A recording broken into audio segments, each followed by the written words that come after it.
सुभद्रा योजन आसीगला एक नुआ लिस्ट आ लिस्ट रे जमानकर नाम थिबो सेमानकु करबाकू पड़िबो ई केवासी नचेत पुणी मध्य टंका पाइबारु हेबे वंचित। तबे देखि पारुथबे आसीगला non e KYC application list.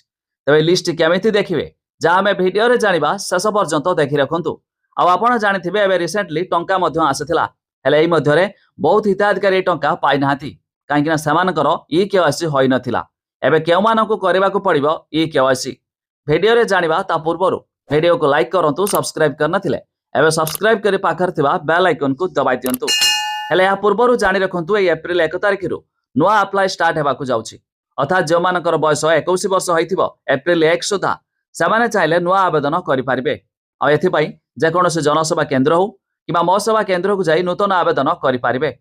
सबठारु बड़ कथा एबे रिसेंटली मार्च 8 तारिख रे चतुर्थ किस्ती सरकार मध्य पैठ करथिले हेले एबे भी अनेक हिताधिकारी खाता रे एई टंका जमा होई नाही काहेकि ना सेमानकर ई केवासी होई नाही। एबे आसी आइछि non e KYC application list जाकी मध्य आपण देखि पारुथबे। तबे ई लिस्ट केमिति देखिबे तबे एथि पई देखिया पई जे मानकर जनसेवा केंद्र वा मो सेवा केंद्र अछि सेमाने मध्य देखि पारिबे। तबे आपण जाई जनसेवा केंद्र को जाई मध्य कहिले सेमाने निजर डिस्ट्रिक्ट ब्लॉक एमिति कि पंचायत सिलेक्ट करी ए लिस्ट मध्य काढी पारिबे। आ जे मानकर नाम थिबो सेमाने मध्य ई केवासी करि पारिबे जा द्वारा मध्य आगामी किस्तिर टंका पाइ पारिबे। नचेत एई टंका मध्य सेमानकु आसीबनी जे माने ई केवासी करि नथिबे जाकी एई लिस्ट केवल जनसेवा केंद्र आईडी लॉगिन करिया परे शो करथाय। तेणु करी आपण थरोटिए निहाती चेक करंतु जदि आपण माने मध्य टंका पाउ नाहांती।